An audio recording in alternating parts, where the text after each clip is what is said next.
Hello students, welcome once again in Sundar sir's classes. How are you students? Hope you are fit and fine. मैं सुंदर sir एक बार फिर सबका स्वागत करता हूं सुंदर सर्स क्लासेस में।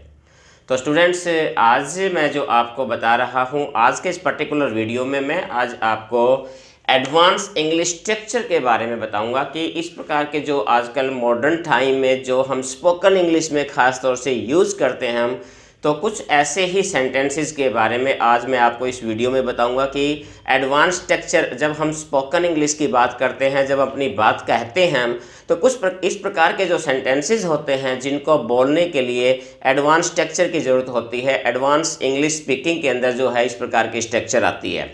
तो आज मैं आपको इस वीडियो के माध्यम से यही कुछ बताऊंगा, कुछ ऐसे सेंटेंस कि जो कि कॉमन से होते हैं, जो कॉमन अक्सर हम आम बातचीत के अंदर यूज़ करते हैं, लेकिन जब बात इंग्लिश की बोलने की आती है तो हमें कन्फ्यूजन हो जाता है कि इसको हम किस प्रकार से इंग्लिश में कन्वर्ट करें, इंग्लिश में हम इस प्रकार के सेंटेंस को कैसे बोलें।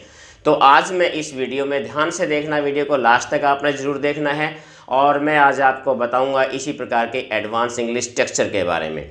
तो चलिए सेंटेंसेस हम कुछ देख लेते हैं। स्टूडेंट, सबसे पहले अगर मैं बात करता हूँ तो कुछ सेंटेंस हमारे पास आते हैं, जैसे हम कह देते हैं कि जाकर बताता हूँ, फिर मैं जाके बताता हूँ आके, या हम देख कर बताता हूँ, मैं देखने के बाद आपको बताता हूँ। इसका मतलब भी होता है देखने के बाद बताता हूँ।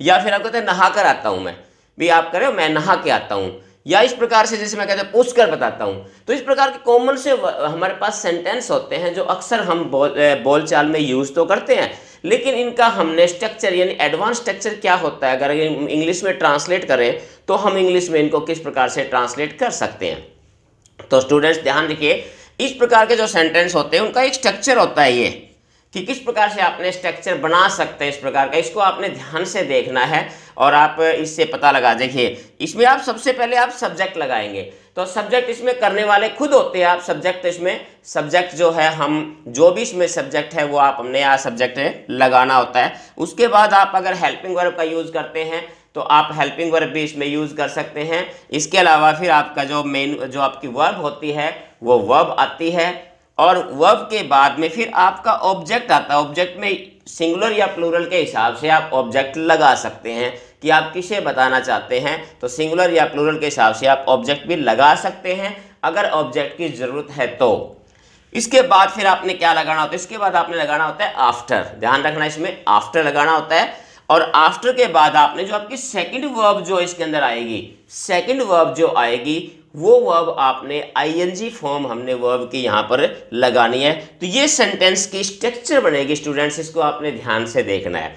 तो चलिए कुछ सेंटेंस जो हमने ऊपर देखे थे उनको हम इसी से के अनुसार से हम बनाते हैं, इसको हम फ्रेम करके देखते हैं। जैसे हमारे पास पहला था जाकर बताता हूँ, जाकर बताता हूँ, तो कौन है बता रहा? मैं। तो सब्जेक्ट इसमें क्या हो जाएगा? आई।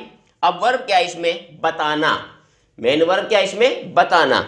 तो आई टेल, अब बताना, जाकर बताता हूं, तो मैं किसको? यू, तुम्हें ही, यानी जो सेकंड पर्सन है उसको हम जो बात कर रहे हैं। तो यहां पर हम क्या कहते हैं? आई टेल यू, ऑब्जेक्ट लगा लिया हमने वर्ब के बाद, और उसके बाद हमने लगाया आफ्टर, और सेकंड वर्ब क्या है इसमें हमारे पास? जाकर, यानी पहले मैं वहां जाऊंगा उसके बाद आपको बताता हूं, तो आफ्टर गोइंग। तो इस प्रकार से दूसरा वाक्य देखिए, देखकर बताता हूं, देखकर बताता हूं, तो यहां पर भी क्या होगा? आई, अब वर्ब इसमें बताता हूं, बताना, आई टेल यू, मैं यानी तुम्हें बताता हूं या बताता हूं।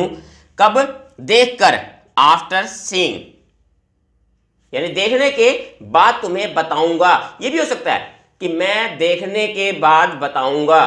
तो यहां फिर आप क्या बन जाएगा आपका स्ट्रक्चर? ये हो जाएगा इसमें I will tell you after seeing. तो आप इस प्रकार से भी ये भी आप कह सकते हैं। जरूरी है कि ये है आप फ्यूचर में, तो यहां आप वही हेल्पिंग वर्ब का यूज कर सकते हैं। जैसे आप कहें जाने के बाद बताऊंगा, तो यहां आप फ्यूचर का अगर इस्तेमाल करते तो आप इस प्रकार से भी सेंटेंस को ये बना सकते हो इस प्रकार से। अगला वाक्य देखिए, जैसे नहाकर आता हूं, मैं नहाकर आता हूं, तो इसमें भी क्या हो जाएगा? आई कम, मैं आता हूं। कब आता हूं? अब इसमें क्योंकि ऑब्जेक्ट तो नहीं है ना, हमने किसी को कुछ बताना नहीं है, तो यहां पर आपका ऑब्जेक्ट जो है वो नहीं आएगा, सीधा आपका आफ्टर आ जाएगा। आई कम आफ्टर टेकिंग बाथ। भी नहाने के बाद मैं आता हूँ या नहाने के बाद मैं आऊँगा। तो यहाँ आप इस प्रकार से, और देखिए जैसे पूछ कर बताता हूँ, पूछ कर बताता हूँ, पूछने के बाद बताता हूँ या पूछ कर बताऊँगा। देखिए पूछने के बाद बताता हूँ या पूछ कर बताऊँगा या पूछ कर बताता हूँ, एक ही बात है, इनमें ज़्यादा अंतर नहीं है। तो यहाँ पर भी I tell you, I tell you, मैं तुम्हें बताता हूँ, आफ्टर आस्किंग, पूछने के बाद। तो इस प्रकार से आपने ये जो एडवांस हमारा स्ट्रक्चर है, इस प्रकार से आपने ये करने हैं। कुछ और एग्जाम्पल से आप देख सकते हैं। तो ये कुछ और एग्जाम्पल्स हैं स्टूडेंट्स, देखिए जैसे खाकर आता हूँ, भी मैं खाना जाता हूँ, खाने के बाद आता, खाकर आता हूँ। तो I come after eating, same structure आपका वही रहेगा। आगे जैसे खेल कर आता हूँ, आई कम आफ्टर प्लेइंग, मैं खेलने के बाद आऊँगा या खेलने के बाद आता हूँ। इसी प्रकार जैसे पढ़कर दिखाता हूँ, I show you after reading, भी पहले मैं पढ़ लेता हूँ, पढ़ने के बाद आपको दिखाऊंगा मैं पढ़ने के बाद। इसी प्रकार जैसे चाय पी कर आता हूँ, चाय पी के यानी चाय पीने के बाद आता हूँ या चाय पीने के बाद आऊँगा या चाय पी कर आऊँगा।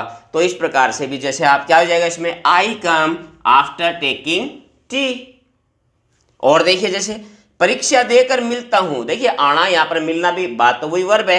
तो I meet you after taking exams. और देखिए पैसे लेकर आता हूँ, I come after taking money.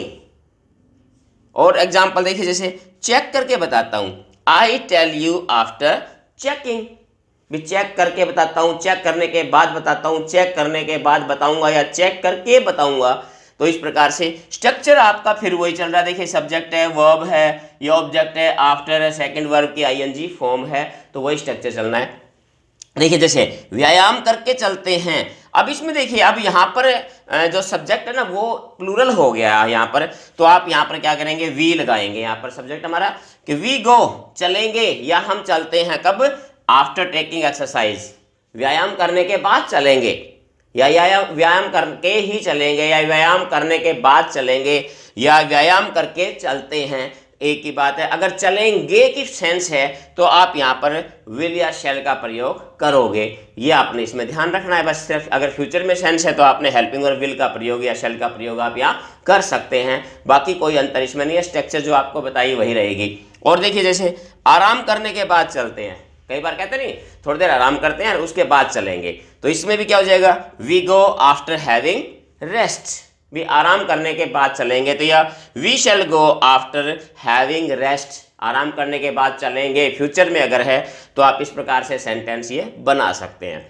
तो स्टूडेंट्स ये हमारा था एडवांस इंग्लिश स्ट्रक्चर, जो एडवांस इंग्लिश स्पोकन के अंदर बहुत ही ज़्यादा महत्वपूर्ण होता है। और ख़ासतौर से मॉडर्न टाइम के अंदर जब आप बात स्पोकन इंग्लिश की, मैं यहाँ बात कर रहा हूँ स्पोकन इंग्लिश की, जब आप स्पोकन की बात करते हैं तो उस समय कि मन में कई बार इस प्रकार के जो सेंटेंसेज आते हैं जो हमारे मन में तो आते हैं, लेकिन हम उन्हें इंग्लिश में ट्रांसलेट इंग्लिश में कैसे बोलें ये हमारे मन के अंदर जो है डाउट्स रह जाते हैं। तो उसी के लिए जो है आप इस प्रकार की जो है एडवांस स्ट्रक्चर जो है इंग्लिश में आप ज़रूर सीखिएगा। तो ये स्टूडेंट्स आज का जो लेसन था हमारा एडवांस इंग्लिश स्ट्रक्चर का, उम्मीद करता हूँ कि इससे आपको बहुत कुछ नया जानने को मिला होगा। और इसी प्रकार से आप लगातार मेरे साथ बने रहिए कुछ और इसी प्रकार के रोचक वीडियोज़ के साथ। बहुत जल्दी मिलते हैं एक और इसी प्रकार के वीडियो में, तब तक have a nice day, thank you.